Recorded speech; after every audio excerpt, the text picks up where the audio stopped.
Bismillahirrahmanirrahim. Assalamualaikum warahmatullahi wabarakatuh. Innal hamdalillah nahmaduhu wa nasta'inuhu wa nastaghfiruh wa na'udzu billahi min shururi anfusina wa min sayyiati a'malina. May yahdihillahu fala mudhillalah wa may yudlil fala hadiyalah.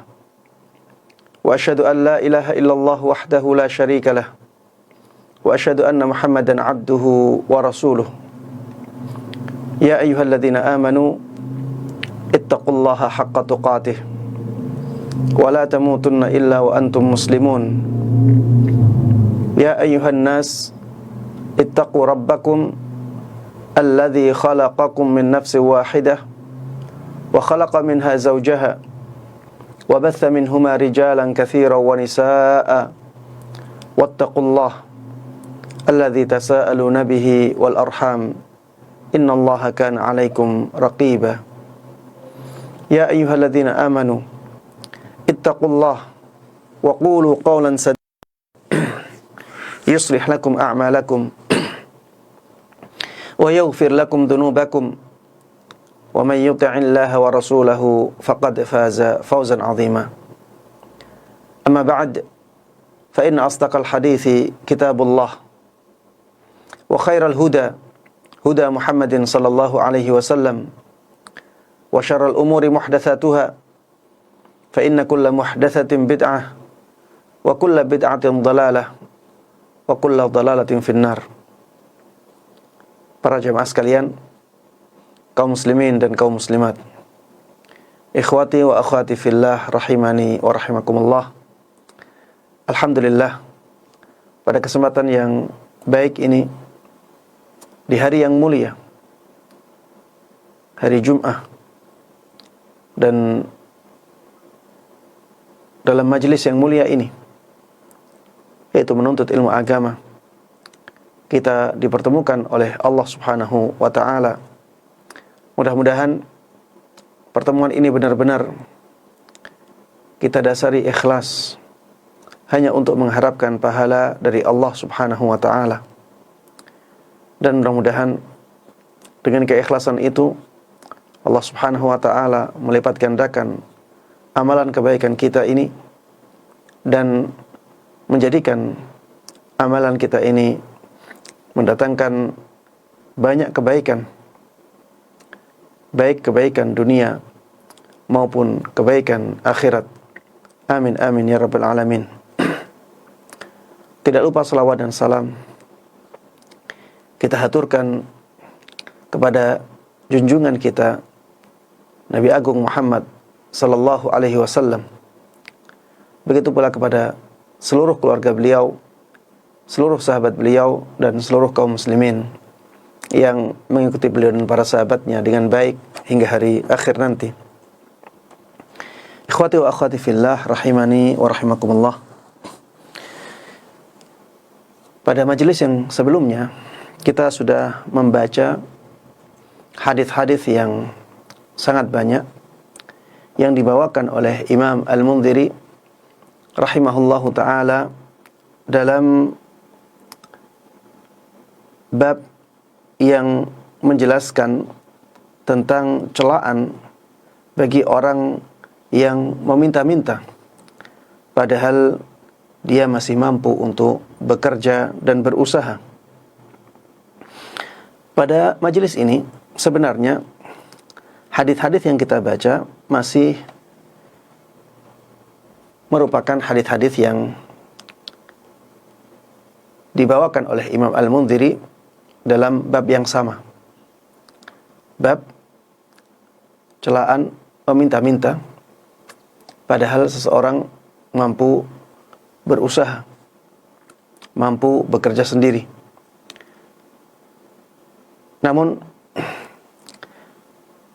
Imam Al-Mundhiri rahimahullahu ta'ala di dalam hadis yang tersisa ini banyak menyinggung tentang anjuran untuk menjadi orang yang memberi, dan sebisa mungkin jangan menjadi orang yang meminta. Kemudian di akhir bab Imam Al-Mundhiri rahimahullahu taala membawakan beberapa hadis yang memberikan anjuran kepada kita semuanya untuk berusaha mandiri, bekerja sendiri. Jangan menggantungkan kebutuhan kita kepada orang lain. Makanya tema kajian kita pada kesempatan kali ini tentang anjuran memberi atau anjuran menjadi pemberi dan bekerja sendiri. Taib, jemaah sekalian rahimani rahimakumullah. Hadis yang pertama yang kita bahas pada kesempatan kali ini, hadis dari sahabat Malik ibn Nadlah radhiyallahu taala anhu. Beliau mengatakan bahwa Rasulullah sallallahu alaihi wasallam telah bersabda, "Al-aidi thalathah." Tangan itu ada 3. Tangan yang pertama, fayadullah al-ulya, yaitu tangannya Allah subhanahu wa ta'ala yang paling tinggi. Tangannya Allah subhanahu wa ta'ala yang paling tinggi. Ini menunjukkan bahwa Allah subhanahu wa ta'ala punya tangan. Dan ini yang mengatakannya adalah Rasulullah sallallahu alaihi wasallam. Saya hanya sebagai pembaca yang menyampaikan kepada antum semuanya. Rasulullah sallallahu alaihi wasallam mengatakan tangan itu ada 3. Yang pertama, kata Rasulullah sallallahu alaihi wasallam, yadullah al-ulya, tangannya Allah yang paling tinggi. Ketika kita mendengar tangannya Allah, jangan sampai kita menganggap bahwa tangannya Allah itu sama seperti tangannya kita. Kalau kita menganggap demikian, maka kita terjatuh ke dalam menyerupakan Allah subhanahu wa ta'ala dengan makhluknya. Maka yang benar dalam masalah ini adalah kita tetap menetapkan tangan bagi Allah subhanahu wa ta'ala, namun kita meyakini bahwa tangan tersebut tidak sama dengan tangan makhluknya. Tangan Allah subhanahu wa ta'ala jauh lebih mulia, jauh lebih sempurna. Tidak ada sedikit pun kekurangan pada tangan Allah subhanahu wa ta'ala. Dan tangan tersebut tidak seperti tangan makhluknya. Beginilah ahlu sunnah wal jamaah meyakini sifat-sifat Allah subhanahu wa ta'ala. Mereka tidak menafikan apa yang ditetapkan oleh Allah dan Rasulnya tentang Allah subhanahu wa ta'ala. Tapi mereka juga ketika menetapkan hal tersebut tidak menyerupakannya dengan sifat-sifat makhluknya. Itulah ahlus sunnah wal jamaah yang berada di pertengahan. Pertengahan antara orang-orang yang musyabbihah atau mumathilah. Mereka menyerupakan Allah subhanahu wa ta'ala dengan makhluknya. Dan mu'attilah, ya, mereka yang ekstrim kiri. Mereka yang menafikan sifat-sifat Allah subhanahu wa ta'ala karena khawatir menyerupakan Allah subhanahu wa ta'ala dengan makhluknya. Ahlus sunnah wal jamaah berada di pertengahan. Mereka menetapkan sifat-sifat Allah subhanahu wa ta'ala dengan menafikan penyerupaan Allah subhanahu wa ta'ala dengan makhluknya. Taib, tangan ada 3, kata Rasulullah sallallahu alaihi wasallam. Tangan yang paling atas adalah tangannya Allah subhanahu wa ta'ala. Kemudian yang kedua, wayadul mu'ti allati taliha. Tangan yang kedua adalah tangan orang yang memberi. Dia di bawah tangan Allah subhanahu wa ta'ala. Berarti dia lebih tinggi daripada tangan yang ketiga. Makanya di sini kita bisa memahaminya bahwa sebisa mungkin kita menjadi pemberi. sebisa mungkin kita menjadi pemberi. Jamaah sekalian rahimani wa rahimakumullah, apakah orang yang memberi harus kaya? Jawabannya tidak. Untuk memberikan sesuatu kepada orang lain, kita tidak harus kaya raya. Karena apa? Karena ketika kita memberikan sesuatu kepada orang lain, tidak harus yang kita berikan itu banyak. Kita bisa memberikan sesuatu kepada orang lain walaupun sedikit. Walaupun 100 rupiah. Allah subhanahu wa ta'ala, jemaah sekalian rahimani wa rahimakumullah, tidak melihat nominalnya. Tapi Allah subhanahu wa ta'ala melihat nilainya. Bisa jadi 100 rupiah itu sangat bernilai di hati kita. Sangat bernilai apabila yang melihat adalah kita. Karena mungkin kita miskin. 100 rupiah sangat bernilai bagi kita. Dan bisa jadi jamaah sekalian rahimani wa rahimakumullah, 100 ribu tidak begitu bernilai. Karena saking kayanya seseorang. Makanya dalam hadis Nabi Muhammad SAW disebutkan ada 1 dirham yang mengalahkan 100 dirham. Kenapa? Karena 1 dirham itu yang mengeluarkannya, yang menginfakkannya adalah seorang yang miskin, yang sangat membutuhkan 1 dirham itu. 1 dirham sangat berharga bagi dia. Tapi yang 100 dirham, yang mengeluarkannya adalah orang yang kaya raya. Dia 100 dirham tidak terlalu bernilai bagi dia. Makanya, ketika kita berusaha untuk memberi, bukan berarti kita harus kaya raya. Berusahalah untuk selalu menjadi pemberi, walaupun yang kita berikan sedikit. Karena yang Allah lihat bukan nominalnya. Yang Allah lihat adalah nilainya. Tangan yang ketiga, wayadus sa'il, as-sufla. Tangan yang ketiga adalah tangan peminta yang ada di bawah. Ya, tangan meminta, tangan peminta yang ada di bawah. Seperti saya singgung kemarin, ya. Kata-kata di bawah di sini itu adalah sifat yang menjelaskan tentang kebiasaan. Tidak selalu harus berada di bawah. Karena bisa jadi orang mengambil sesuatu dari atas dan yang diambil di bawah. Tapi kebanyakan orang yang minta itu meletakkan tangannya di bawah orang yang memberi. Ya. Tapi bisa jadi tidak demikian. Jadi sifat as-sufla di sini apabila maksudnya adalah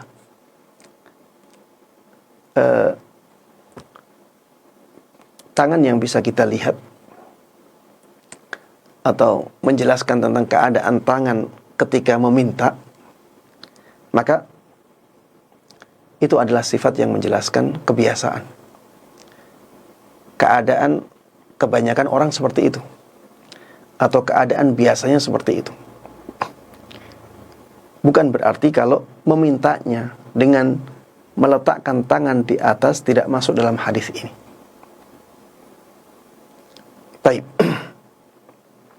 Wayadus sa'il as-sufla. Tangan yang ketiga adalah tangan peminta yang berada di bawah. Fa'atil fadl. Kata Rasulullah sallallahu alaihi wasallam, dan ini anjuran untuk memberi, ya. Maka berikanlah sesuatu yang lebih dari hartamu. Ya. Berikanlah sesuatu yang lebih dari hartamu. Kalau kita punya uang 1 juta dan yang kita butuhkan dari uang itu 800.000 misalnya, bersedekahlah dengan 200 ribunya. Ini maksud dari hadis ini. A'til fadl. Berikan yang lebih dari kebutuhan kita. Harta yang lebih dari kebutuhan kita, itu bisa kita gunakan untuk memberikannya, kita bisa gunakan untuk berinfak, memberikan orang lain, bersedekah. A'til fadl. Rasulullah sallallahu alaihi wasallam memerintahkan demikian. Kemudian beliau setelahnya mengatakan, wala ta'jiz an nafsik. Jangan sampai engkau berinfak dengan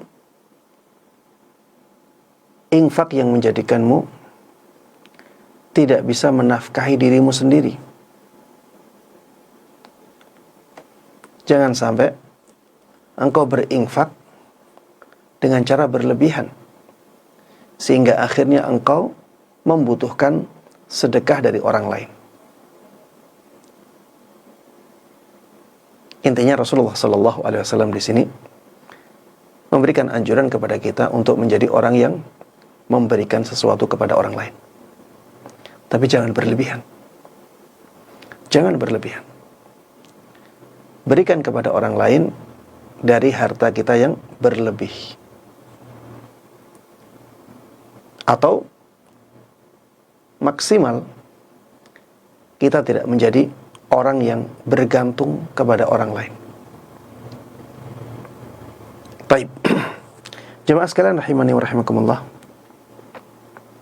Allah Subhanahu wa taala di dalam Al-Qur'an juga menjelaskan anjuran ini, agar ketika kita memberi sesuatu kepada orang lain, ketika kita berinfak, ketika kita bersedekah, jangan terlalu pelit, tapi juga jangan berlebihan.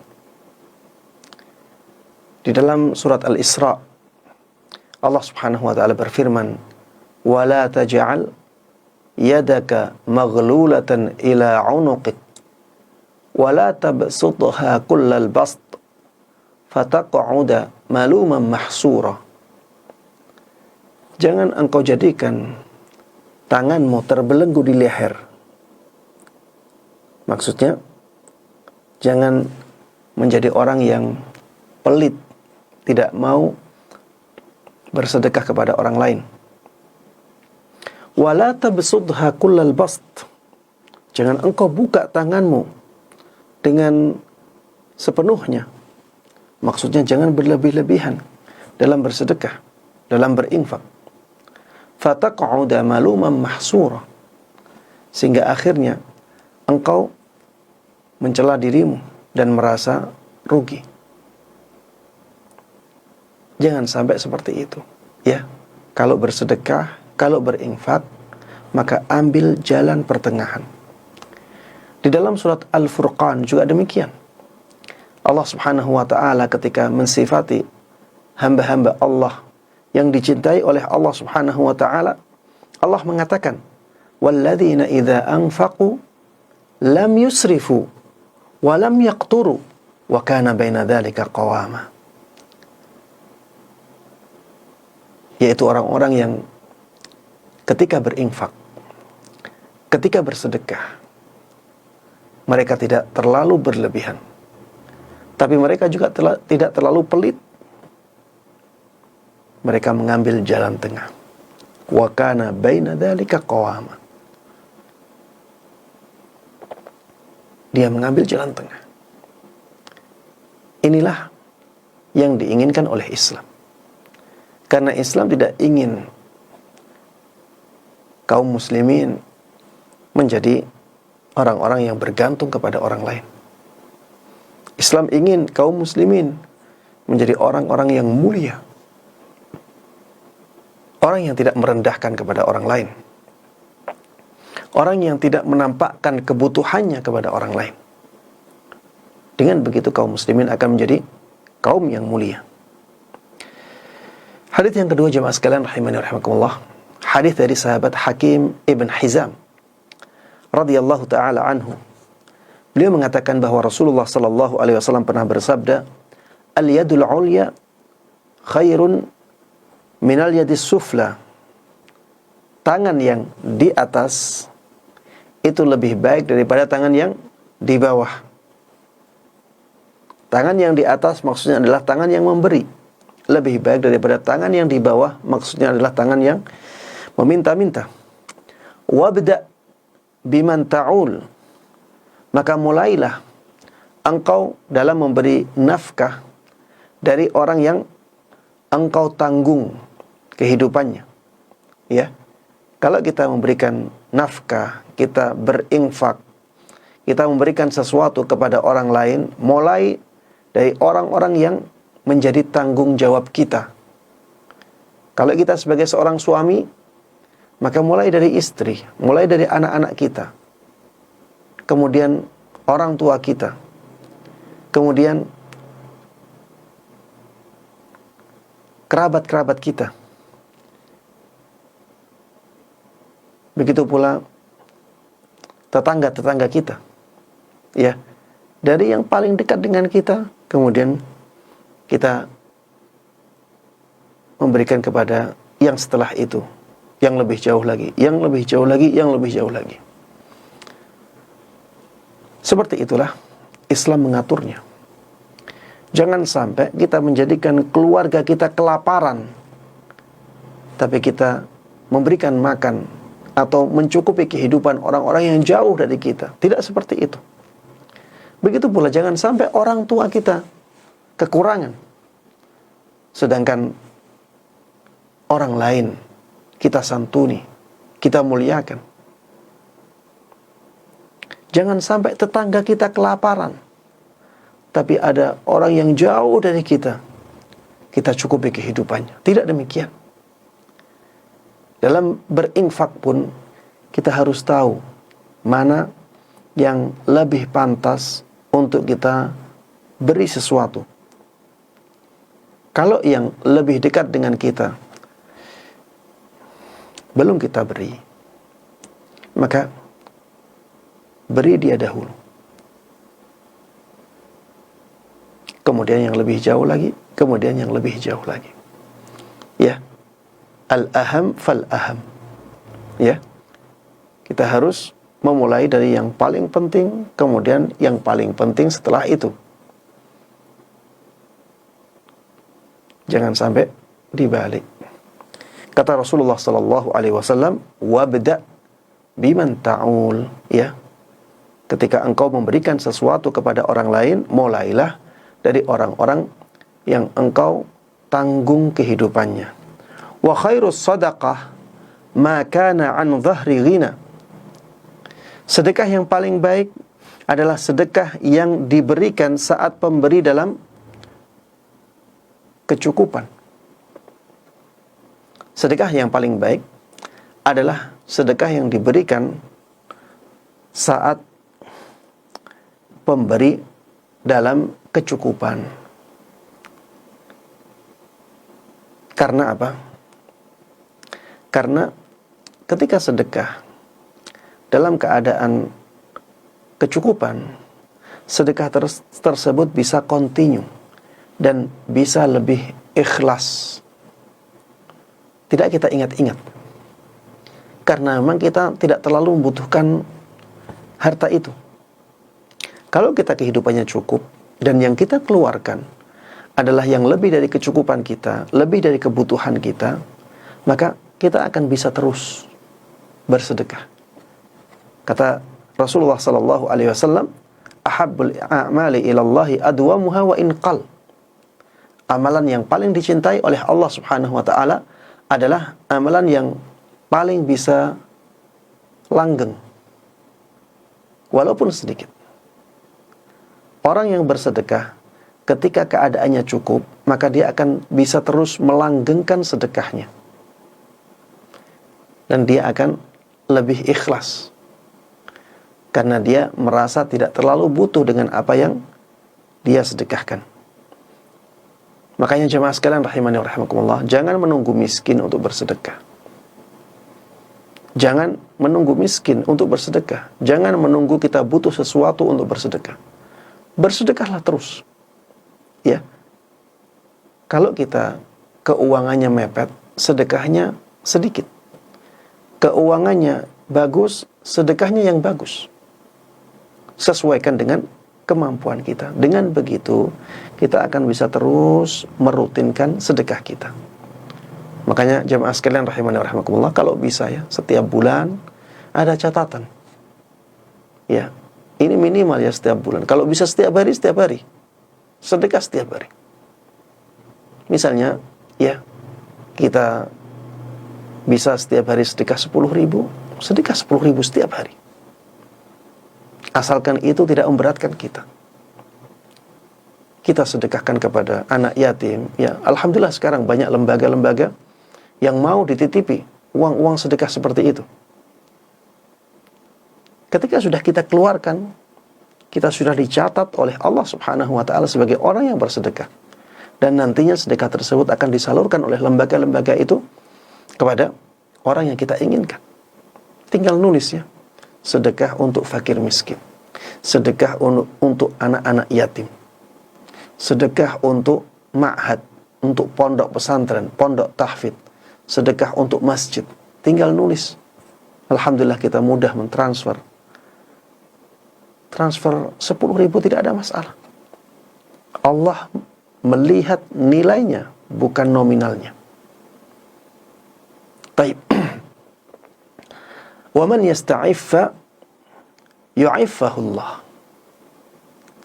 Barang siapa yang berusaha untuk tidak meminta-minta, maka Allah Subhanahu wa taala akan menjadikan dia orang yang cukup. Ya. Allah akan menjadikan dia kuat untuk tidak meminta-minta. Jangan biasakan meminta-minta. Jangan biasakan meminta-minta. Kalau masih bisa kita cukupi sendiri, maka berusahalah untuk mencukupi sendiri. Baru misalnya ketika kita terdesak, ada program yang sangat bagus misalnya, ada agenda yang sangat bagus, ternyata kita tidak mampu, keuangan kita tidak ada, ya, kita bisa meminta kepada orang lain untuk membantunya. Dan kalau meminta juga jangan memaksa-maksa. Sampaikan. Kalau dibantu alhamdulillah, tidak dibantu jangan kecewa. Karena dia berhak untuk tidak membantu Anda. Jangan merendahkan diri kita kepada orang lain. Wa man yasta'iffa yu'iffahullah. Barang siapa yang berusaha untuk tidak meminta-minta, dia akan dikuatkan oleh Allah Subhanahu wa taala untuk tidak meminta orang lain. Wa man yastaghni yughnihillah. Barang siapa yang berusaha untuk hidup cukup, untuk tidak butuh kepada orang lain, maka Allah akan menjadikan dia seperti itu. Dia akan menjadi orang yang cukup dan tidak butuh kepada orang lain. Intinya kita harus berusaha. Berusaha untuk tidak meminta-minta. Berusaha untuk mencukupi diri sendiri. Berusaha untuk tidak membutuhkan orang lain. Ini yang diinginkan oleh Islam, jemaah sekalian rahimani wa rahimakumullah. Dengan seperti itu kita akan mulia. Mulia di tengah-tengah manusia. Walaupun kehidupan kita sederhana, kita akan mulia ketika kita tidak meminta-minta kepada orang lain. Ketika kita tidak mengeluh-ngeluh kepada orang lain. Baik. Hadis yang berikutnya dari sahabat Abu Sa'id Al-Khudri radhiyallahu taala anhu, beliau mengatakan bahwa pernah sekelompok dari kaum Ansar mendatangi Rasulullah sallallahu alaihi wasallam. Mereka meminta sesuatu. Dan karena Rasulullah sallallahu alaihi wasallam adalah orang yang sangat dermawan dan beliau tidak pernah menolak permintaan orang lain kepada beliau, maka beliau pun memberikan kepada mereka apa yang mereka minta. Tsumma sa'aluh. Kemudian mereka meminta lagi kepada Rasulullah sallallahu alaihi wasallam, fa'atahum. Rasulullah kasih lagi. Tsumma sa'aluhu fa'atahum. Kemudian mereka meminta lagi dan beliau kasih lagi. Hatta idza nafida ma 'indahu. Sampai akhirnya ketika apa yang ada di sisi Rasulullah sallallahu alaihi wasallam habis semuanya, beliau mengatakan, "Ma yakunu 'indi min khairin falan addakhirahu 'ankum." Kata Rasulullah sallallahu alaihi wasallam, harta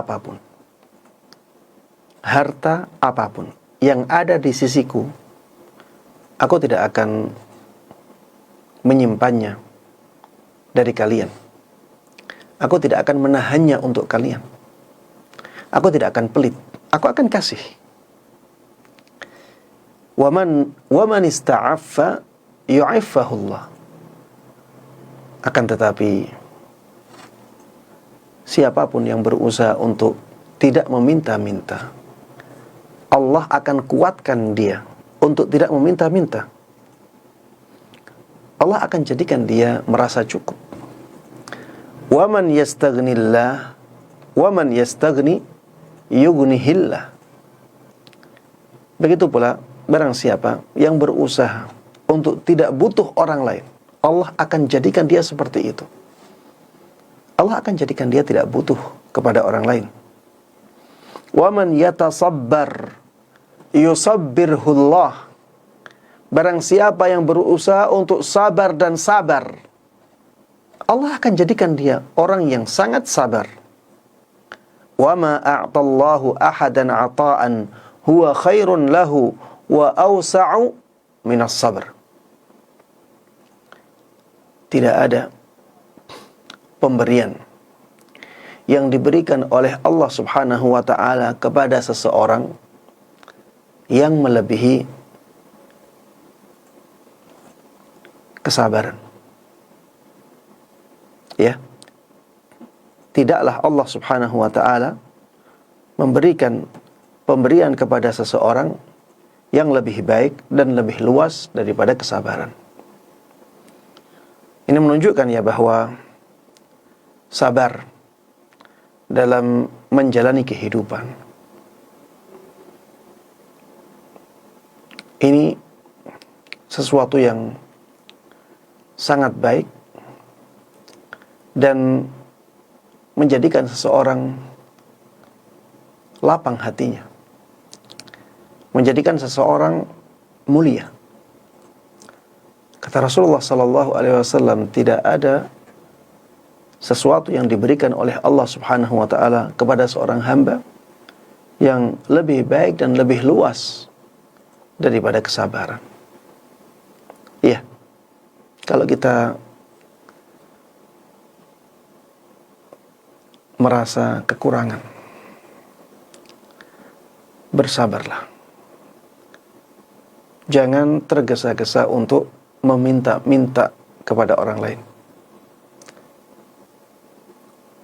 Kalau kita merasa butuh orang lain, bersabarlah dahulu. Berusahalah untuk menguatkan diri dahulu. Berusaha semaksimal mungkin untuk bisa melakukan atau mewujudkan kebutuhan kita sendiri dulu. Kalau sudah kepepet, keadaannya sudah genting, baru ngasih tahu orang lain. Dan jangan sampai kita juga sembarangan untuk meminta pertolongan kepada orang lain. Pilihlah orang-orang tertentu yang kemungkinan besar dia bisa menolong kita dan tidak memberatkan dia. Itulah seorang muslim. Ya. Seorang muslim menjadikan manusia sebagai pilihan terakhir. Pilihan pertama adalah Allah subhanahu wa ta'ala. Karena seorang muslim itu hidup dengan Allah. Ya, seorang muslim itu hidup dengan Allah subhanahu wa ta'ala, hidup bersama Allah. Kalau dia dalam kenikmatan, dia ingat bahwa kenikmatan-kenikmatan itu dari Allah subhanahu wa ta'ala, dia ingat kepada Allah. Kalau dia dalam kesulitan, ya, dia merasa itu ujian dari Allah subhanahu wa ta'ala, dan dia merasa selalu bersama Allah, diawasi oleh Allah, dilihat oleh Allah. Seorang muslim demikian. Ketika dia butuh sesuatu, dia meminta kepada Allah subhanahu wa ta'ala. Dia merasa Allah dekat dengan dia. Dia merasa Allah menginginkan dia untuk menampakkan kebutuhan dia kepada Allah subhanahu wa ta'ala. Itulah seorang muslim. Setelah dia melakukan itu semuanya, dan ternyata keadaan sangat genting bagi dia, maka baru dia menampakkan kebutuhannya kepada orang lain, dan itu pun orang-orang tertentu. Jangan mudah-mudahan dalam meminta-minta, mengeluh-ngeluh kepada orang lain, karena itu bisa merendahkan kemuliaan kita. Taib. Hadis yang berikutnya adalah hadis dari sahabat Sahal ibn Sa'ad radhiyallahu taala anhu. Beliau mengatakan, Ja'a Jibril ila Nabi sallallahu alaihi wasallam. Suatu ketika Jibril mendatangi Nabi Muhammad sallallahu alaihi wasallam. Faqal, maka beliau mengatakan, Ya Muhammad, aish ma syi't fa innaka mayyit. Wahai Muhammad, silahkan hidup sekehendakmu,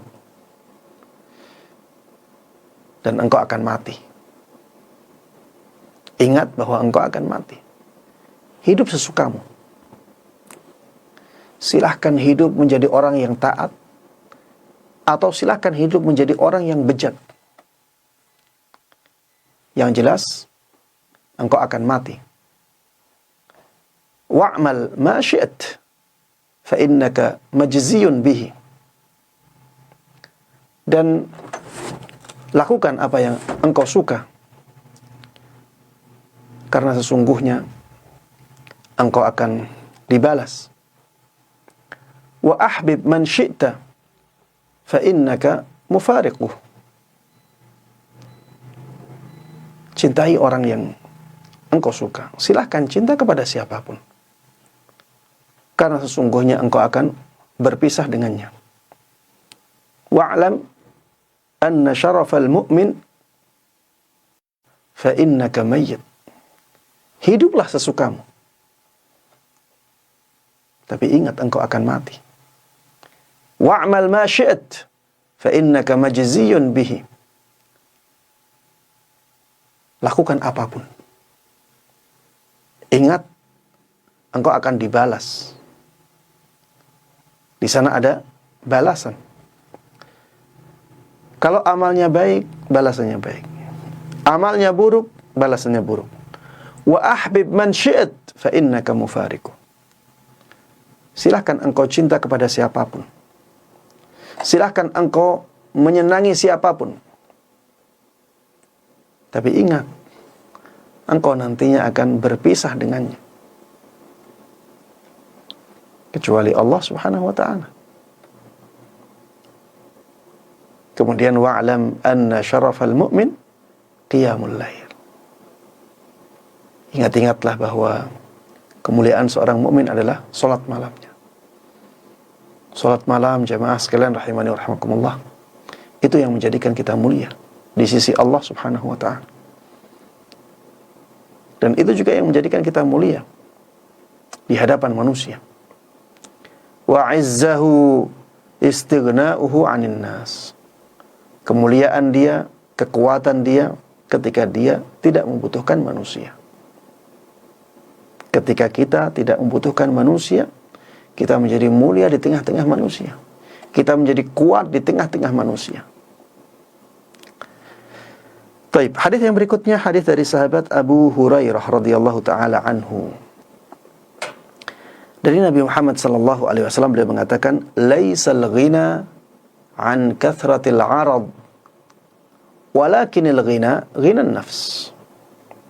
Ya, ini hadis dari sahabat Abu Hurairah radhiyallahu taala anhu, bahwa Nabi kita Muhammad sallallahu alaihi wasallam telah bersabda, kekayaan yang hakiki bukanlah dengan banyaknya harta. Karena ada orang-orang yang memiliki banyak harta, tapi hatinya hati orang miskin, selalu merasa kekurangan. Seperti orang yang makan dan makan tapi tidak pernah kenyang. Walakinil ghina ghinan nafs. Akan tetapi kekayaan yang hakiki adalah kekayaan yang ada di hati. Kekayaan yang hakiki adalah kekayaan yang ada di hati. Ketika hati seseorang merasa cukup dengan apa yang diberikan oleh Allah Subhanahu wa ta'ala berupa nikmat-nikmatnya, walaupun tidak banyak, maka dia menjadi orang yang kaya. Karena kekayaan yang hakiki adalah ketika seseorang merasa cukup dengan pemberian Allah Subhanahu wa ta'ala. Itulah kekayaan yang hakiki. Maka dari sini jemaah sekalian rahimani wa rahimakumullah, ada 4 golongan dalam masalah ini. Ada orang yang kaya dunia, kaya hati. Dia kaya dunia, kaya aset, kaya hati. Dan ini merupakan nikmat yang sangat besar dari Allah Subhanahu wa ta'ala. Di mata orang dia kaya. Di sisi Allah Subhanahu wa ta'ala dia juga kaya. Ada orang yang miskin harta, tapi kaya hati. Dan ini juga merupakan kenikmatan dari Allah Subhanahu wa ta'ala. Kekayaan yang sebenarnya adalah kekayaan hati. Di mata Allah orang ini kaya raya. Yang ketiga, orang yang kaya harta tapi miskin hati. Hatinya miskin, padahal hartanya melimpah. Ada orang yang demikian. Ini di mata Allah Subhanahu wa ta'ala orang miskin. Ini sebenarnya adalah orang miskin. Dan yang keempat, orang yang miskin harta, miskin hati.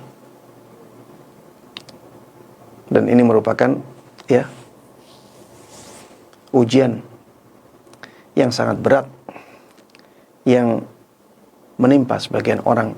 Hadis dari sahabat Zaid ibn Arqam radhiyallahu taala anhu, bahwa Rasulullah sallallahu alaihi wasallam pernah bersabda dalam doanya, ini doanya Rasulullah sallallahu alaihi wasallam agar kita diberikan hati yang kaya oleh Allah Subhanahu wa ta'ala, diberikan ilmu yang bermanfaat dan hati yang tunduk dan patuh kepada Allah Subhanahu wa ta'ala, dan doa yang mustajab. Ini doa yang sangat penting jemaah.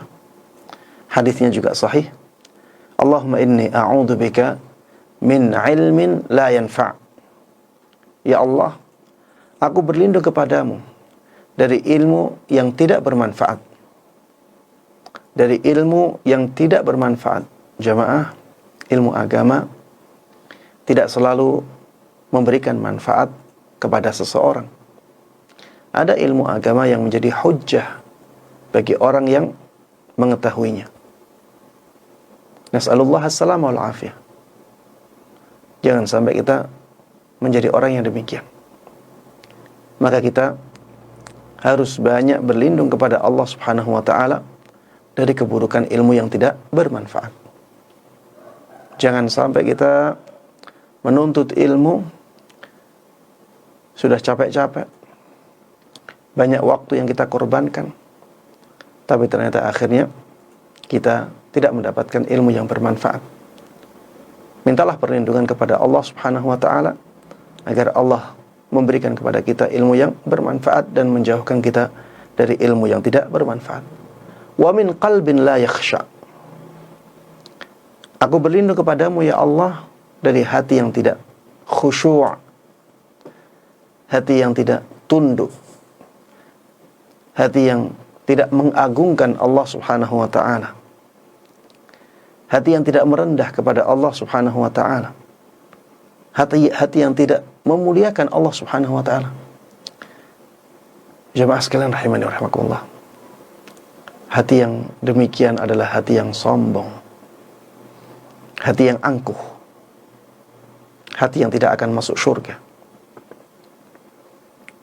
Kata Rasulullah sallallahu alaihi wasallam, la yadkhulul jannah man kana fi qalbihi mithqalu habbatin min kibr. Tidak akan masuk surga orang yang di dalam hatinya ada sedikit kesombongan. Tidak akan masuk surga orang yang di dalam hatinya ada kesombongannya walaupun sedikit.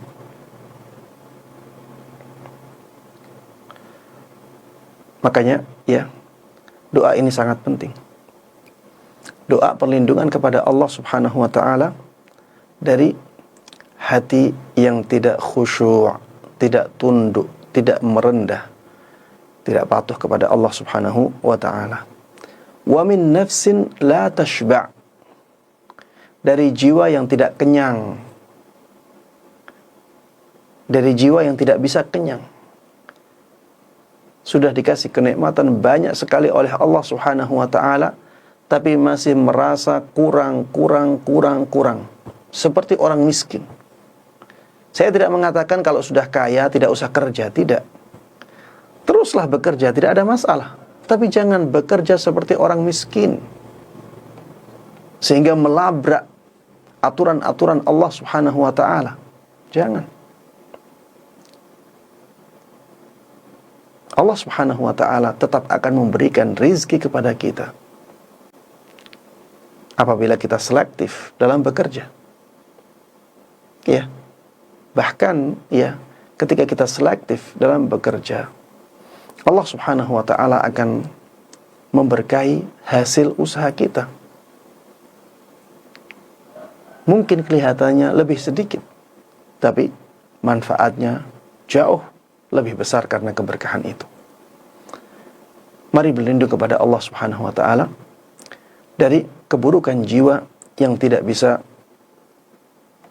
kenyang oleh nikmat Allah Subhanahu wa ta'ala. Wa min da'watin la yustajabu laha, dan aku berlindung kepadamu ya Allah dari doa yang tidak diijabahi. Aku berlindung kepadamu ya Allah dari doa yang tidak diijabahi. Ya, doa yang tidak mustajab ini juga masalah jemaah. Ya, kita berdoa, tapi ternyata tidak diperkenankan oleh Allah Subhanahu wa ta'ala. Agar doa kita menjadi doa yang mustajab, maka kita sangat membutuhkan doa ini. Ya, doa ini diulang-ulang ya. Allahumma inni a'udzubika min ilmin la yanfa' wa min qalbin la yakhsha' wa min nafsin la tashba' wa min du'ain la yustajabu laha.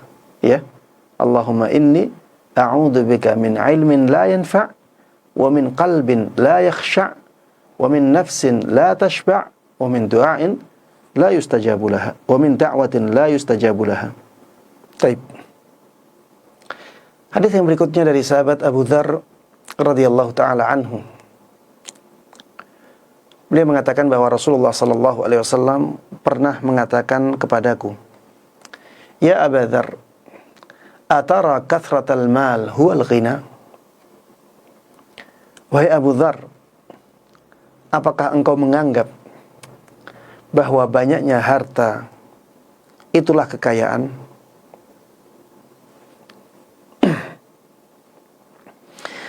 Qultu na'am ya Rasulullah.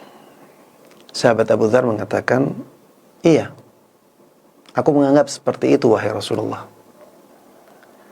Maka Rasulullah sallallahu alaihi wasallam mengatakan, afa tara qillatal mali huwal faqr?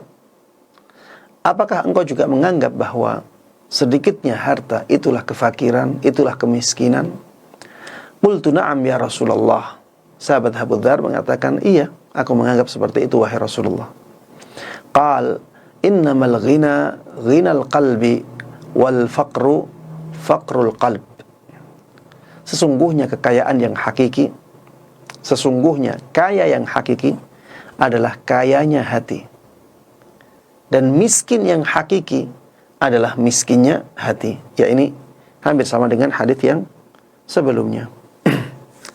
Baik, hadis yang berikutnya dari sahabat Abu Hurairah radhiyallahu taala anhu.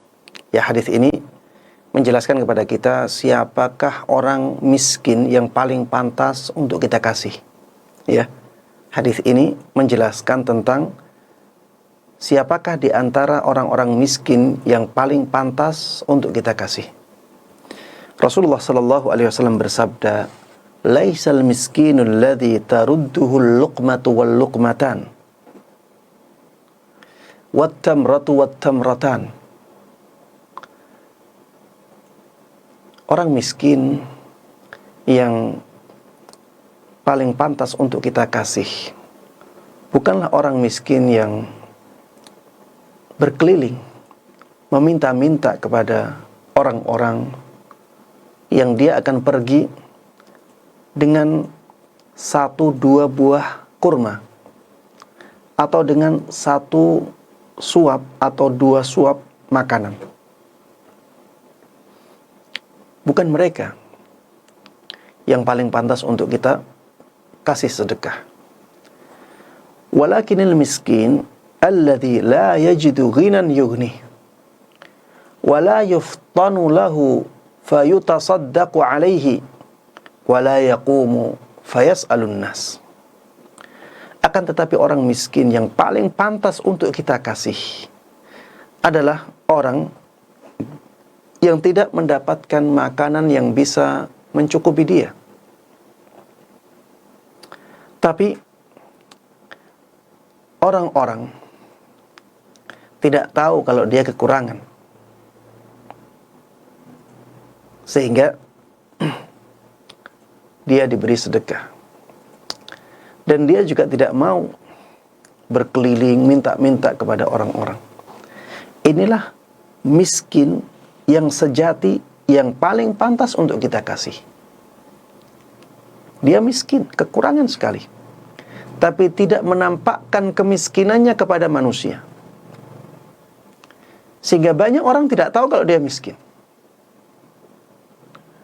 Dan dia juga menyabarkan dirinya untuk tidak meminta-minta kepada orang. Ya. Itulah orang miskin yang paling pantas untuk kita sedekahi. Kalau kita mendapati orang-orang yang seperti ini, semangatlah untuk bersedekah kepada dia. Dan jamaah sekalian rahimani rahimakumullah, miskin yang seperti ini jarang.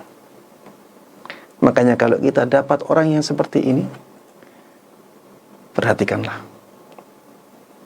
Rasulullah sallallahu alaihi wasallam mengatakan demikian. Al-miskin alladzi la yajidu ghinan yughni wa la yuftanu lahu fayutasaddaqu alaihi wa la yaqumu fayas'alun nas. Miskin yang sejati, miskin yang hakiki, yang pantas untuk diberi atau yang paling pantas untuk diberi adalah orang yang memang dia sangat kekurangan, tapi dia tidak menampakkannya kepada orang lain, sehingga orang-orang tidak tahu kalau dia kekurangan. Dan dia juga tidak meminta-minta kepada orang lain.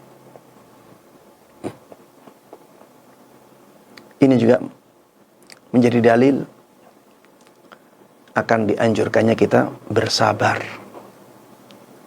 Dianjurkannya kita bersabar menghadapi ujian hidup, terutama tentang kekurangan harta.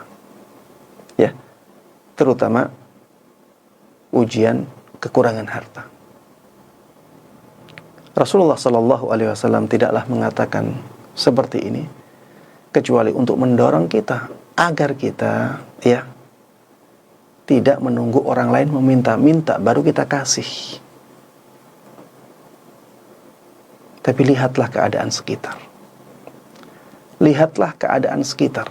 Perhatikan. Kalau ada orang yang kekurangan, maka segera kasih. Kalau ada orang yang kita lihat membutuhkan, maka segera bantu. Jangan menunggu orang tersebut meminta-minta dahulu, baru kita kasih.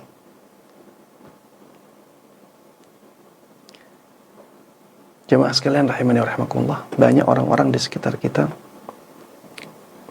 yang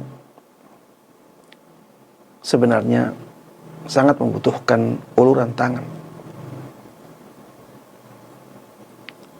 tapi tidak menampakkannya kepada orang lain.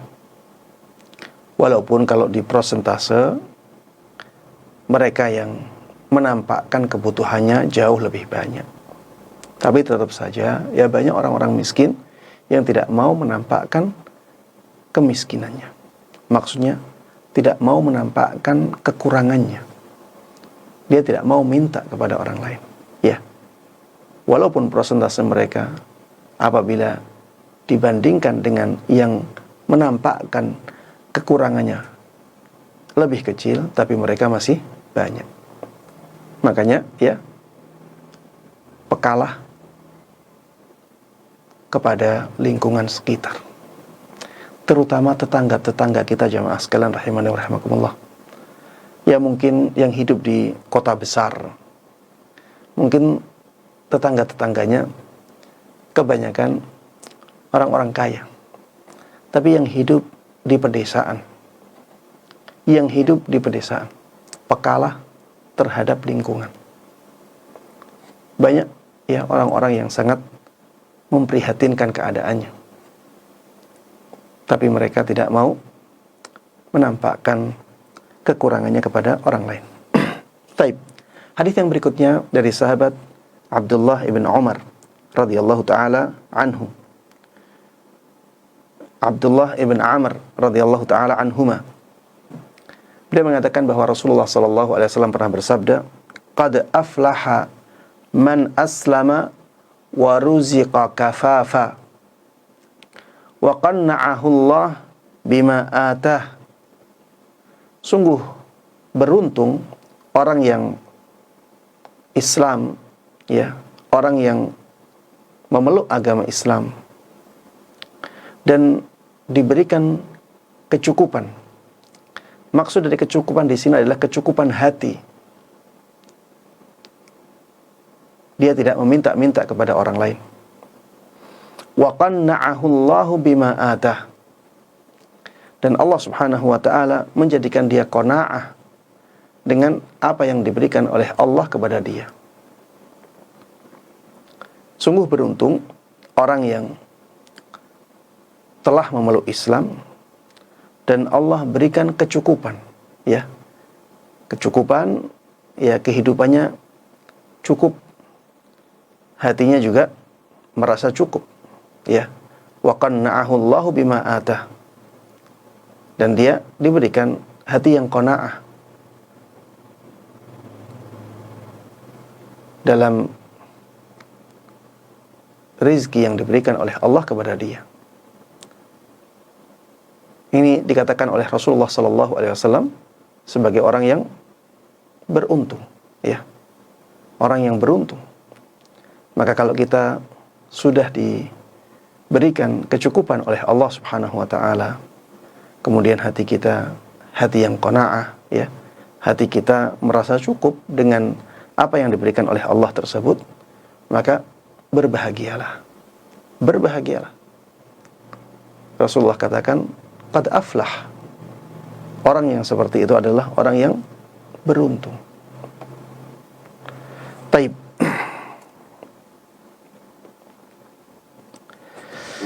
Hadis yang berikutnya dari sahabat Fadalah ibn Ubaid radhiyallahu taala anhu.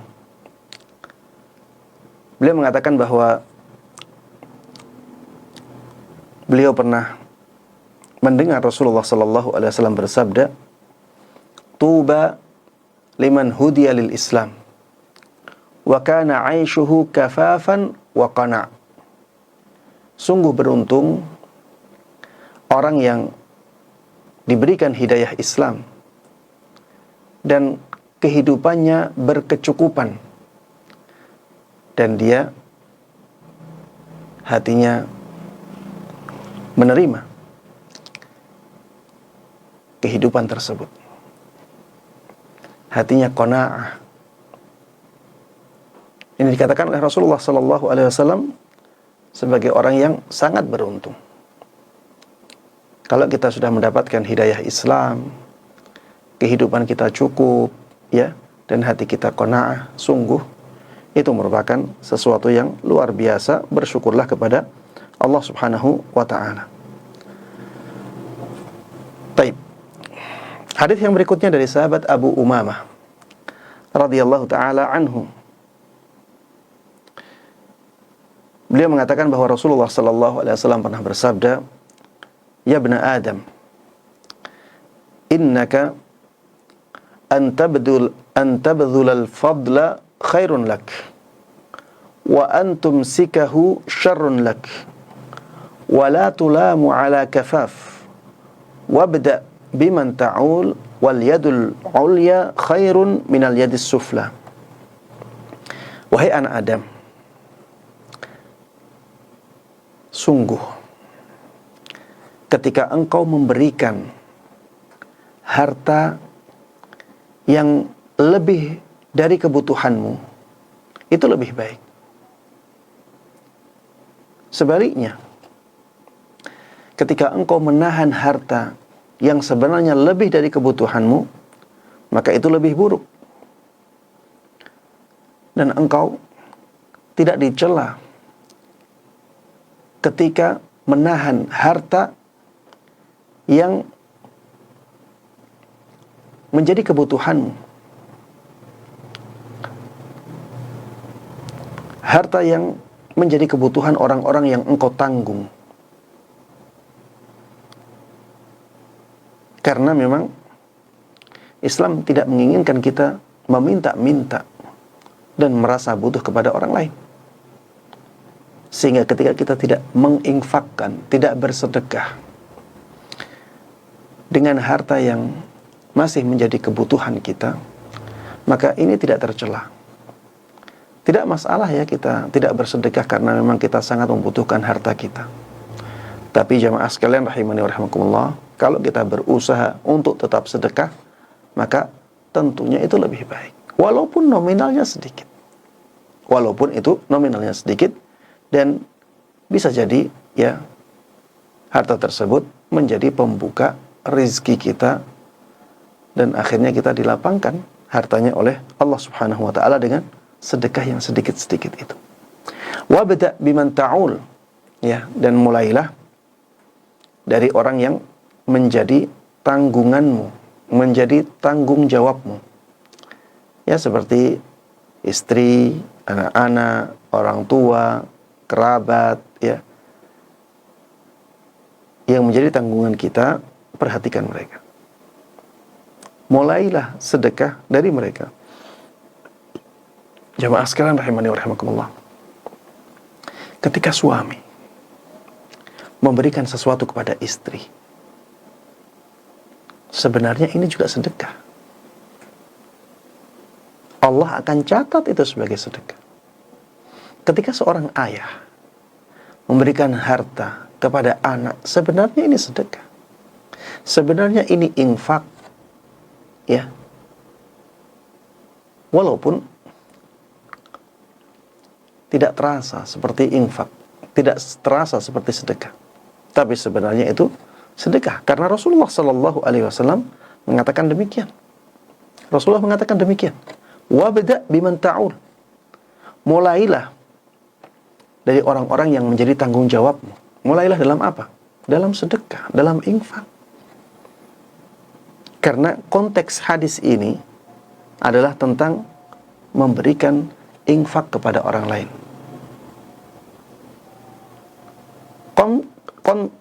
Konteks hadis ini adalah tentang keutamaan memberikan sesuatu kepada orang lain. Kemudian Rasulullah mengatakan, mulailah dari orang yang menjadi tanggung jawabmu. Taib. Wal yadul ulya khairun minal yadis sufla.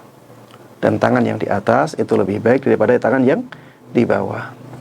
Taib. Hadis yang berikutnya dari sahabat Sa'ad ibn Abi Waqqas radhiyallahu taala anhu. Beliau mengatakan, "Atan Nabiyya sallallahu alaihi wasallam rajul." Suatu ketika ada seseorang mendatangi Rasulullah sallallahu alaihi wasallam. Faqal, "Ya Rasulullah, ausini wa aujiz." Lelaki ini mengatakan, "Wahai Rasulullah, berikan pesan kepadaku. Berikan pesan khusus kepadaku, berikan pesan penting kepadaku. Tapi jangan panjang-panjang. Kasih pesan yang ringkas saja wahai Rasulullah sallallahu alaihi wasallam." Apa kata Rasulullah? Beliau mengatakan, "Alaika bil iyasi mimma fi aidin nas." Jadilah engkau orang yang putus harapan dari harta yang ada di tangan manusia. Ini pesan Rasulullah sallallahu alaihi wasallam. Jadilah engkau orang yang putus harapan dari harta-harta yang ada di tangan-tangan manusia. Jangan berharap harta itu kita dapatkan. Putuskan harapanmu dari harta-harta yang ada di tangan manusia. Wa iyyaka wa ma yu'tadharu minhu. Jangan sampai engkau mengatakan kata-kata yang akhirnya engkau harus meminta maaf. Maksudnya berhati-hatilah dalam mengucapkan sesuatu. Berhati-hatilah dengan lisanmu. Lisanmu, kata orang sekarang, harimaumu. Ya. Wa iyyaka wa ma yu'tadharu minhu. Jangan sampai engkau mengatakan kata-kata yang akhirnya engkau harus minta maaf. Makanya berhati-hati ya, terutama di zaman medsos.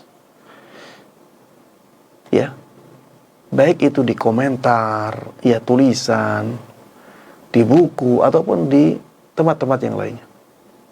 Jamaah sekalian rahimani wa rahimakumullah, saya, ana sendiri ya, sering membaca sebuah kitab berbahasa Arab. Kemudian pengarang kitab itu mengomentari orang lain dengan nada keras. Saya sering merasa sayang kepada penulisnya. Kenapa penulis harus mengingkari dengan pengingkaran yang sekeras ini? Sahabat Ubaidullah ibn Mihsan radhiyallahu taala anhu, beliau mengatakan bahwa Rasulullah sallallahu alaihi wasallam pernah bersabda, "Man asbaha minkum aminan fi sirbihi, mu'afan fi jasadihi, indahu qutu yaumih, faka'annama hizat lahu dunya bihadafiriha." Barang siapa dari kalian memasuki pagi dalam keadaan aman dalam dirinya, ya, dirinya aman. Barang siapa dari kalian memasuki harinya dalam keadaan dirinya aman. Dirinya aman maksudnya tidak merasa diancam oleh orang lain. Dia tidak merasa terancam oleh bahaya. Tidak merasa diincar oleh orang. Mu'afan fi jasadih. Baik. Sirbihi, ada yang mengatakan sirbihi itu jiwanya. Seperti yang saya sebutkan tadi, dia merasa dirinya aman. Ada yang mengatakan sirbihi adalah baitihi, aman di dalam rumahnya.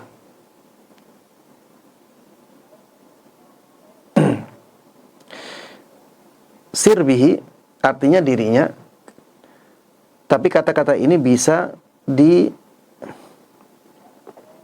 berikan harokat sarabihi.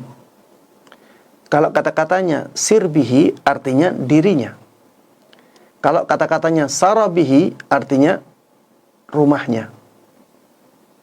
Kalau kata-katanya sarbihi artinya jalannya.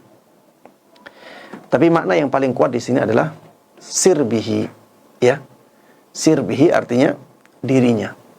Barang siapa yang memasuki harinya dalam keadaan dia merasa aman pada dirinya, tidak diancam orang lain, tidak terancam dengan bahaya, tidak merasa terancam oleh bahaya.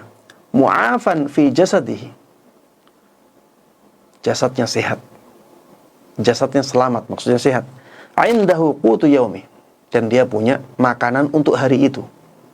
Faka'annama haizat lahu dunya bihadafiriha, seakan-akan dia telah mendapatkan dunia seisinya. Ya cukup ya. Orang kalau sudah dirinya merasa aman, badannya sehat, makannya cukup, ya sudah, seakan-akan dia telah mendapatkan dunia seisinya. Baik jamaah sekalian rahimani wa rahimakumullah, yang selanjutnya adalah hadis dari sahabat Zubair ibn al-Awwam radhiyallahu taala anhu. Ya, ini hadis-hadis yang terakhir ini menjelaskan tentang anjuran untuk bekerja sendiri. Dari Zubair ibn al-Awwam radhiyallahu taala anhu, beliau mengatakan bahwa Rasulullah sallallahu alaihi wasallam pernah bersabda, la ayyakhudha ahadukum ahbulahu fayati bihazmatin min hatabin ala dhahrihi fayabi'aha fayakuffa biha wajhah khairun lahu min an yas'alan nas a'tauh am mana'uh. Seandainya seseorang dari kalian mengambil tali-tali itu untuk mengumpulkan kayu bakar. Dia mengambil tali-talinya, pergi ke gunung atau pergi ke tempat-tempat yang dia bisa mengumpulkan kayu bakar, sehingga dia bisa mendapatkan kayu bakar yang dia letakkan di punggungnya. Kemudian dia jual kayu bakar itu, sehingga dia bisa memuliakan wajahnya, atau dia bisa menjadikan wajahnya terlindungi dari kehinaan, maka itu lebih baik daripada dia meminta-minta kepada orang-orang. Nantinya bisa jadi orang-orang tersebut memberinya sesuatu, atau orang-orang tersebut tidak memberinya sesuatu. Ya intinya, bekerjalah. Walaupun kerjanya dengan mengumpulkan kayu bakar, itu lebih baik. Bekerjalah walaupun pekerjaannya remeh, walaupun hasilnya sedikit. Yang penting dengan pekerja tersebut, seseorang tidak meminta-minta, sehingga wajahnya tetap terjaga kemuliaannya. Ya, itu lebih baik daripada meminta-minta, daripada merendahkan diri di hadapan manusia. Ya, maka sungguh keterlaluan ya orang-orang yang minta-minta dan menjadikan minta-minta tersebut sebagai mata pencaharian, bahkan sebagai sumber kekayaan. Ya, sebagaimana beberapa hari atau sebagaimana sering disebarkan di berita-berita, ada orang yang kerjaannya minta-minta, rumahnya tingkat. Ada orang yang kerjanya minta-minta, mobilnya banyak. Ada orang yang kerjanya minta-minta, ternyata istrinya banyak. Ternyata orang kaya raya. Ini sungguh keterlaluan. Sungguh keterlaluan. Bagaimana nasibnya dia nantinya di akhirat? Bagaimana nasib wajahnya di akhirat? Nas'alullah as-salamata wal-afiyah. Taib yang berikutnya, ya hadis dari sahabat Miqdam ibn Ma'di Karib. Ini hadis yang terakhir dalam bab ini. Sahabat Miqdam ibn Ma'di Karib radhiyallahu taala anhu mengatakan bahwa Nabi Muhammad sallallahu alaihi wasallam pernah bersabda, "Ma akala ahadun ta'aman khairan min an ya'kula min amali yadih." Tidak ada seorang pun yang memakan makanan yang lebih baik dari makanan yang dia dapatkan dari hasil kerja tangannya sendiri, hasil usahanya tangannya sendiri. Wa inna nabiyallah Dawud alaihi salam kana ya'kulu min amali yadih. Dan sungguh Nabi Dawud alaihi salam dahulu memakan dari hasil tangannya sendiri. Maksudnya dari hasil kerjanya sendiri. Ini juga anjuran ya untuk kita semuanya sebagai umatnya Nabi Muhammad sallallahu alaihi wasallam untuk bekerja, untuk mandiri, untuk mencukupi kehidupan kita sendiri. Jangan sampai ya kita menggantungkan diri kita kepada orang lain. Jangan sampai kita meminta-minta, merendahkan diri. Jangan sampai kita mempermalukan wajah kita di hadapan manusia. Malulah meminta-minta, ya. Subhanallah jemaah sekalian rahimani wa rahimakumullah. Ada orang-orang yang kerjaannya menampakkan kekurangannya di hadapan orang lain. Padahal kehidupannya biasa-biasa saja. Kehidupannya kalau orang melihat cukup, tapi ketika berbicara kepada orang lain, dia selalu mengeluhkan keadaan dia, merasa kurang dan seterusnya. Jangan sampai kita demikian jemaah sekalian rahimani wa rahimakumullah. Berusahalah untuk tidak butuh kepada orang lain. Berusahalah untuk tidak menampakkan kekurangan kita dalam kehidupan. Berusahalah jemaah sekalian rahimani wa rahimakumullah untuk bekerja sendiri. Berusahalah untuk menjadi pemberi. Tidak ada ceritanya orang bangkrut karena dia semangat bersedekah. Asalkan sedekahnya pertengahan, tidak berlebihan. Tidak ada ceritanya dia menjadi jatuh miskin. Ya jemaah sekalian rahimani wa rahimakumullah, ya. Pesan terakhir ya dalam bab ini, ya, jadilah orang yang benar-benar mandiri. Berusahalah untuk bekerja sendiri. Berusahalah untuk menjadi pemberi. Jangan sampai kita terjatuh dalam tindakan meminta-minta selama keadaannya tidak darurat, ya. Ketika keadaannya darurat itu urusan lain, itu pembahasan lain. Ketika keadaannya sangat miskin sekali, kita boleh meminta-minta. Tapi kalau kehidupan kita masih cukup, maka jangan sampai kita meminta-minta, ya. Dan saya sampaikan tadi bahwa berusahalah untuk menjadi pemberi. Tidak ada ceritanya orang miskin karena memberi orang lain selama dia tidak berlebih-lebihan dalam pemberiannya. Bahkan sebaliknya, banyak orang yang kaya raya karena dia semangat untuk memberikan hartanya atau sebagian hartanya kepada orang lain. Ya, banyak orang yang semakin dimudahkan oleh Allah Subhanahu wa taala, semakin dilapangkan oleh Allah Subhanahu wa taala dalam urusan hartanya karena dia semangat dalam bersedekah kepada orang lain. Jemaah sekalian rahimani wa rahimakumullah, demikian yang bisa Anda sampaikan dalam kesempatan kali ini, ya, mudah-mudahan bermanfaat dan diberkahi oleh Allah Subhanahu wa taala. Untuk selanjutnya kita masuk ke sesi tanya jawab. Taib. Pertanyaan yang pertama,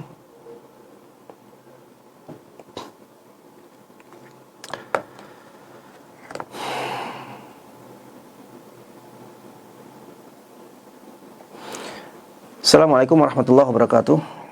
Waalaikumsalam warahmatullahi wabarakatuh. Ustadzuna hafizakumullah, Allah yahfazukum. Dari hadis Hakim Ibn Hizam radhiyallahu taala anhu pekan lalu, terakhir di berikan harta fai, tetapi ia menolaknya. Apakah ini dilakukan karena janji beliau kepada Rasulullah sallallahu alaihi wasallam? Jika dia menerima, apakah dia berdosa? Baik, iya. Ini dilakukan oleh Hakim Ibn Hizam karena beliau berjanji kepada Rasulullah sallallahu alaihi wasallam. Tapi ya,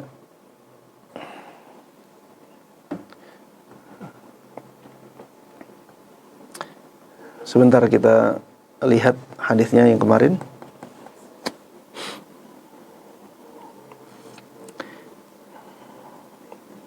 Kita lihat bagaimana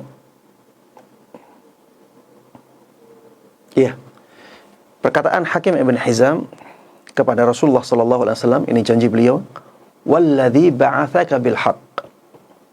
Demi zat yang mengutusmu wahai Rasulullah sallallahu alaihi wasallam dengan benar. La arza'u ahadan ba'daka syai'an hatta ufariqad dunya.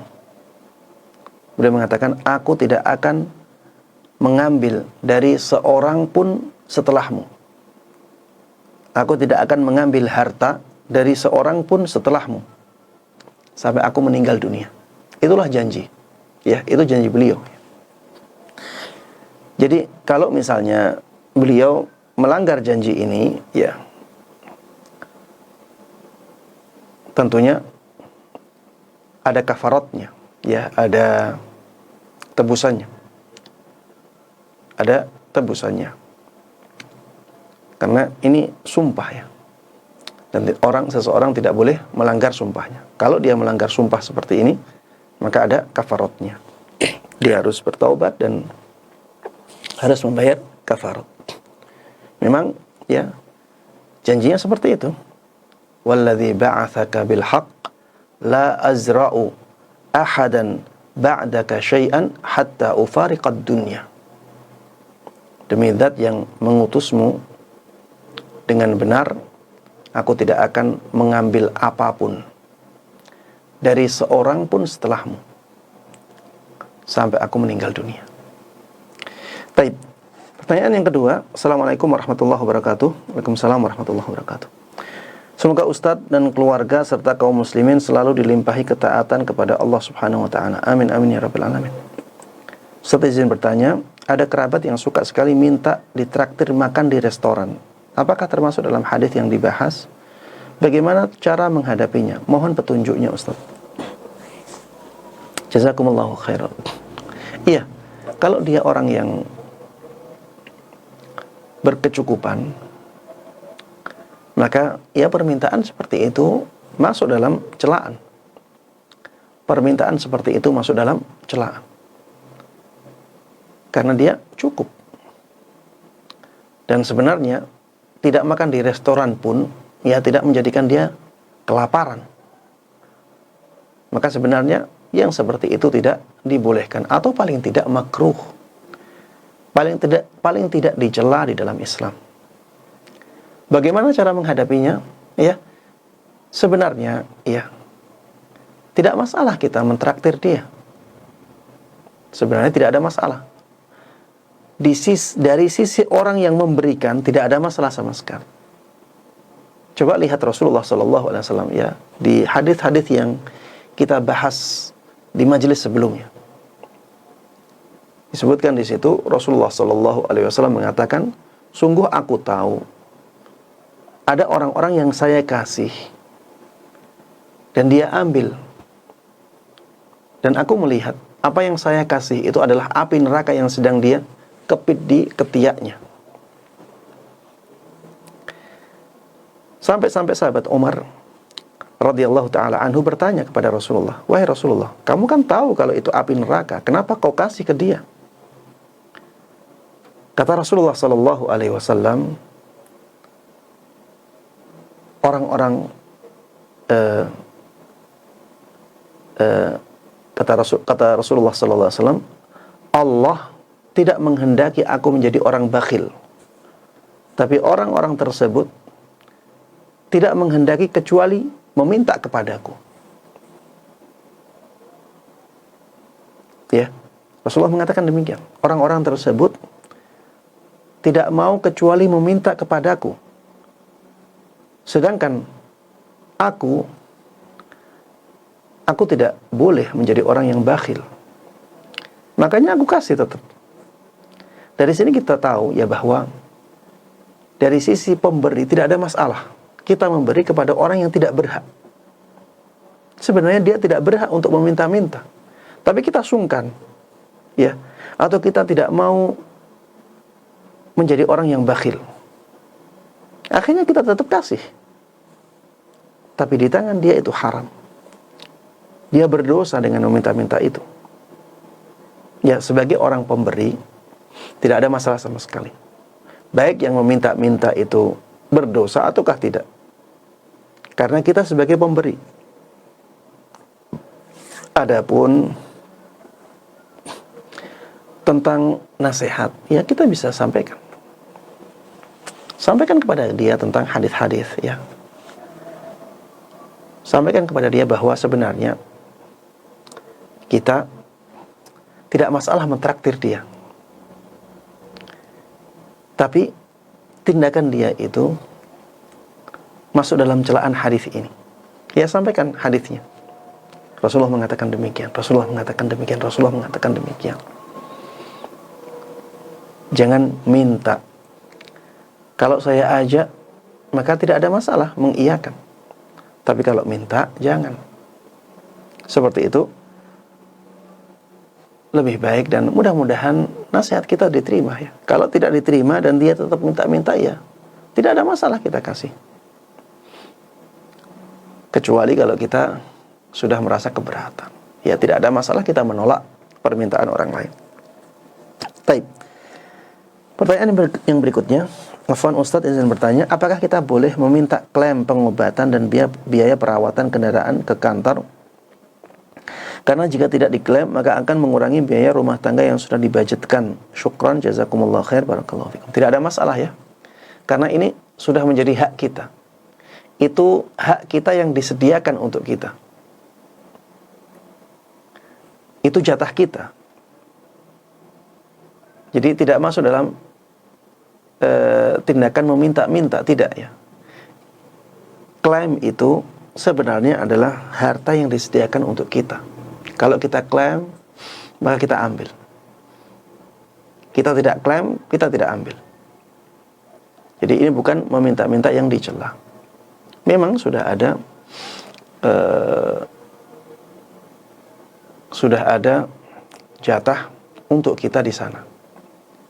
Ya, seperti misalnya, ya, ada sebuah lembaga pendidikan menyediakan beras, tunjangan beras bagi para guru-gurunya, bagi para ustadznya, bagi para pegawainya. Dan beras tersebut akan dibagikan kepada mereka setiap bulan.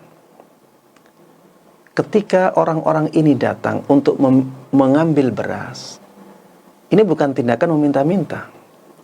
Jadi lembaga itu memberikan, hanya saja pemberian tersebut membutuhkan klaim, ya, membutuhkan tindakan mengambil. Maka tindakan mengambil ini bukan tindakan meminta-minta yang dicela. Wallahu ta'ala a'lam. Taib. Pertanyaan yang berikutnya, yang keempat. Assalamualaikum warahmatullahi wabarakatuh. Waalaikumsalam warahmatullahi wabarakatuh.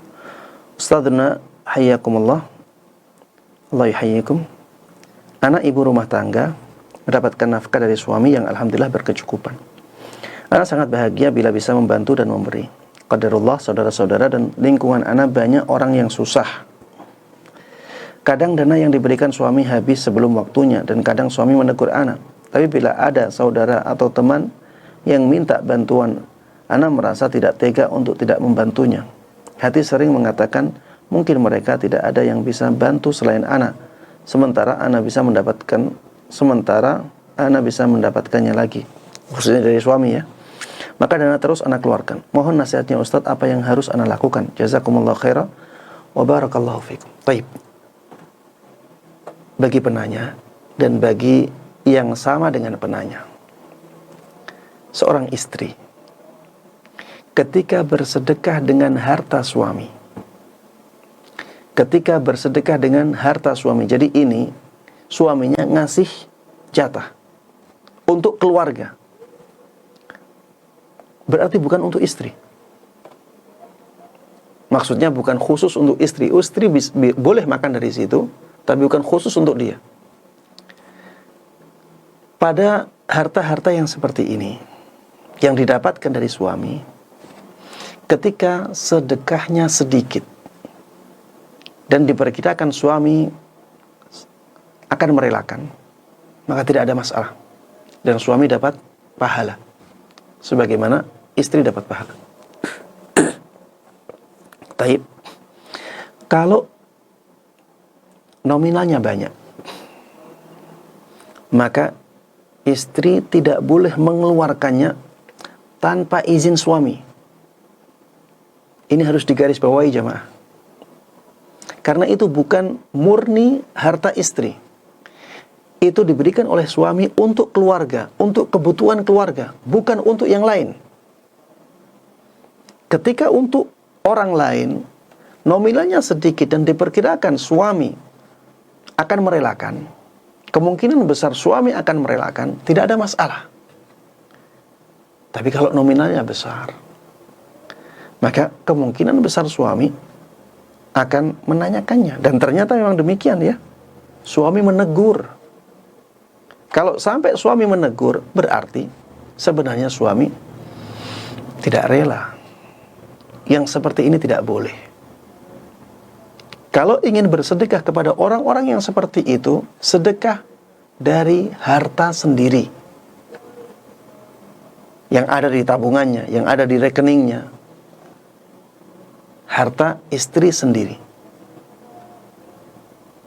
Ustaz, kita kan sulit meminta harta yang untuk sendiri seperti itu, Ustaz.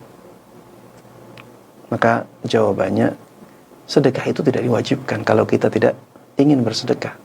Sedekah itu sunnah. Solusinya, kalau tidak ingin mengurangi rekening kita, izin kepada suami. Ayah, ini ada orang minta nominalnya sekian. Ini kebutuhannya sangat mendesak ayah. Dia cerita seperti ini, seperti itu. Kalau dia mengatakan, ya sudah kasihkan, baru kita kasihkan. Ya, karena itu amanah. Ya, harta yang dititipkan untuk dibelanjakan untuk kebutuhan keluarga itu amanah. Ya, jangan sampai kita tidak amanah ketika memegang harta tersebut. Kalau sedikit-sedikit tidak ada masalah ya. Tapi kalau sudah nominal yang besar ya, atau lumayan besar, maka harus izin kepada suami dahulu. Wallahu a'lam. Kemarin pernah kita bahas ya tentang sedekah dari uang suami ini. Baik. Pertanyaan yang berikutnya yang kelima. Assalamualaikum warahmatullahi wabarakatuh. Waalaikumsalam warahmatullahi wabarakatuh. Semoga Imam Al-Mundhiri rahimahullah ta'ala, Ustadz dan umat muslim dimudahkan urusannya di dunia dan di akhirat. Amin amin ya rabbal alamin. Bagaimana hukumnya jika kita minta bantuan kepada grup media sosial untuk galang dana berobat seorang ART, asisten rumah tangga, yang butuh biaya operasi cukup besar dengan akad pembagian 30% untuk grup tersebut dari hasil dana yang diperoleh. Mohon apakah perbuatan seperti ini berdosa? Mohon pencerahannya. Kenapa grupnya dikasih? Apa kebutuhan grup sehingga ngambil 30% dari donasi yang didapatkan? Kalau orang-orang di grup tersebut bukan orang-orang miskin, masuk dalam tindakan meminta-minta seperti ini, maka ya tidak usah memberikan sesuatu ke grup. Tapi salurkan semuanya untuk ART itu. Menggalang donasi, wallahu ta'ala alam, ana tidak melihat itu meminta-minta yang dilarang. Karena menggalang donasi untuk orang lain atau untuk kelompok tertentu yang sangat membutuhkan, atau untuk berdakwah, atau untuk masjid, itu hakikatnya adalah mengajak orang-orang untuk bersedekah. Itu hakikatnya adalah mengajak orang-orang untuk berinfak, tapi kita yang menyalurkannya. Uang itu tidak ke kita. Uang itu tidak ke kita. Bagaimana dikatakan kita meminta-minta? Tidak. Uang itu kita salurkan kepada orang lain. Bentuk standarnya, bentuk yang sederhananya, orang bersedekah langsung kepada tujuan, langsung kepada orang yang membutuhkan.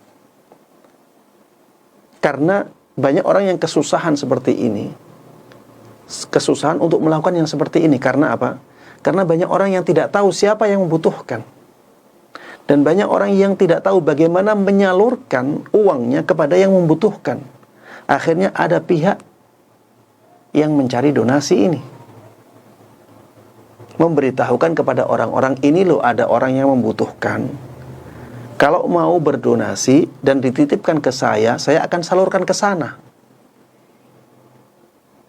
Jadi sebenarnya panitia-panitia yang menggalang donasi itu sebenarnya mengingatkan orang-orang bahwa di sana ada orang yang membutuhkan. Ayo kita bersedekah, ayo kita berinfak, ayo kita peduli kepada orang-orang tersebut. Ini tidak meminta-minta yang tercela, karena dia bukan meminta-minta untuk dirinya. Ya, dia bukan meminta-minta untuk dirinya. Ya, ini seperti dahulu di zaman Nabi Muhammad SAW. Ketika kaum muslimin membutuhkan persiapan perang, senjata banyak, Rasulullah SAW menganjurkan para sahabatnya untuk berdonasi agar harta tersebut bisa dijadikan untuk persiapan perang melawan musuh Allah Subhanahu wa taala. Dan akhirnya banyak orang yang berdonasi. Rasulullah SAW pernah didatangi oleh sekelompok orang dari kabilah Mudar, dan mereka kelihatan sangat miskin. Hampir saja tubuh mereka tidak ditutupi oleh pakaian yang cukup, saking miskinnya mereka. Setelah itu Rasulullah SAW menganjurkan para sahabatnya untuk bersedekah, bukan untuk beliau tapi untuk mereka. Tindakan beliau ini bukan tindakan meminta-minta, tapi tindakan beliau adalah tindakan mengingatkan para sahabatnya agar mereka berinfak, berdonasi kepada orang yang membutuhkan itu. Ya, wallahu a'lam. Kalau misalnya ada dana operasional, maka sebaiknya dicantumkan. Kalau itu besar, wajib dicantumkan. Kalau kecil, sebaiknya dicantumkan. Ya, misalnya dana operasional 5%. Karena harus ada transportasi ke tempat orang-orang yang sangat membutuhkan itu, ke tempat bencana. Harus ada transportasi. Maka ya sudah menjadi sesuatu yang wajar ketika diambil dari dana tersebut untuk mengantarkan donasi ini ke tempat bencana. 5% dianggap kecil. Tapi kalau sampai 30% misalnya, cantumkan bahwa 30% dari donasi yang terkumpul akan digunakan untuk dana operasional. Sehingga orang yang berdonasi benar-benar melihat, oh nanti ada 30% dari donasi ini digunakan untuk operasional. Kalau 30% tidak dicantumkan, saya melihat ya itu sebagai sesuatu yang tidak amanah dalam menyalurkan donasi yang dikumpulkan. Karena 30% itu banyak ya.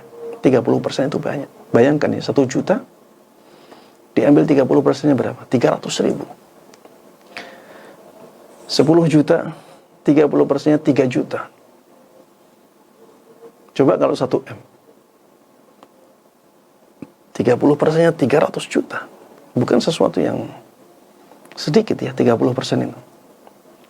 Kalau panitia ya membutuhkan 30% untuk dana operasional, maka sebutkan bahwa 30% dari donasi akan digunakan untuk dana operasional. Taib. Pertanyaan yang berikutnya. Assalamualaikum warahmatullahi wabarakatuh. Waalaikumsalam warahmatullahi wabarakatuh. Ustaz izin bertanya, jika kita membeli rumah untuk investasi, apakah kita harus mengeluarkan zakat dari rumah tersebut? Wallahu ta'ala alam, ana melihat tidak.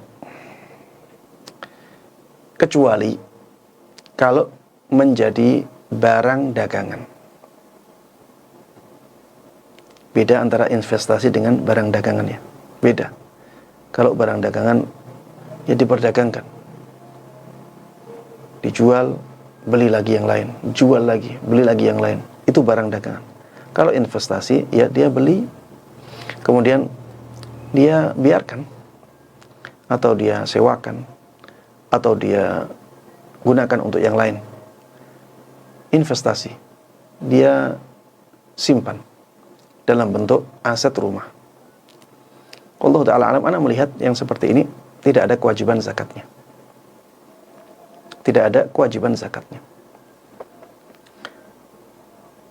Begitu pula dengan tanah ya.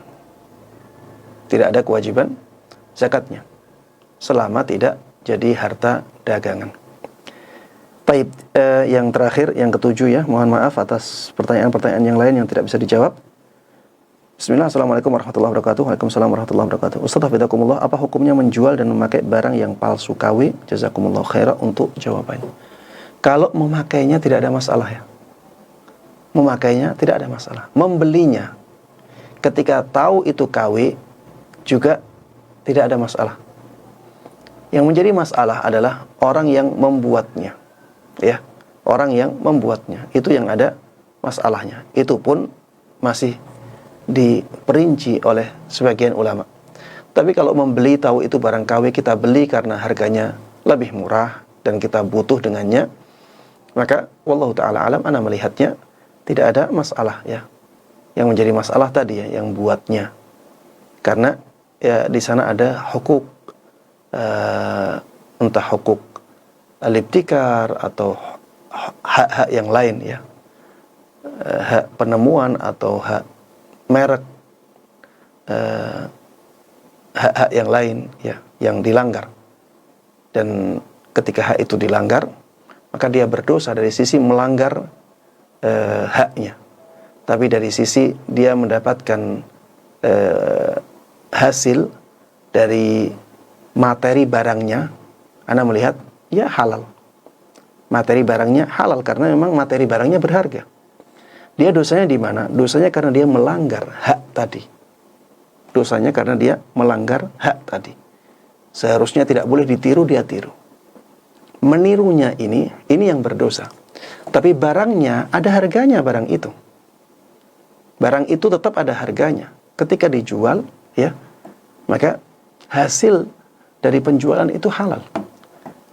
Kalau ini di penjual, bagaimana di pembeli? Di pembeli lebih ahwan lagi ya, lebih mudah lagi. Karena pembeli membeli barangnya. Entah itu dia meniru dari merek lain atau tidak, itu bukan urusan dia. Karena dia membutuhkan barang yang seperti itu, kemudian dia beli, ya sudah. Wallahu ta'ala alam, menurut ana yang seperti itu tidak ada masalah. Demikian jamaah sekalian rahimani rahimakumullah, apa yang bisa ana sampaikan dan kita bahas bersama pada kesempatan kali ini, mudah-mudahan bermanfaat dan diberkahi oleh Allah Subhanahu wa taala, dan mudah-mudahan Allah Subhanahu wa taala memberikan taufiknya kepada kita semuanya untuk bisa mengamalkan ilmu yang sampai kepada kita dengan baik dan mudah, dan juga bisa mengajarkannya kepada orang lain. Amin amin ya rabbal alamin. Wassallallahu wasallam wa baraka ala nabiyyina Muhammadin wa ala alihi wa sahbihi wa man tabi'ahum bi ihsanin ila yaumiddin. Walhamdulillahi rabbil alamin. Assalamualaikum warahmatullahi wabarakatuh.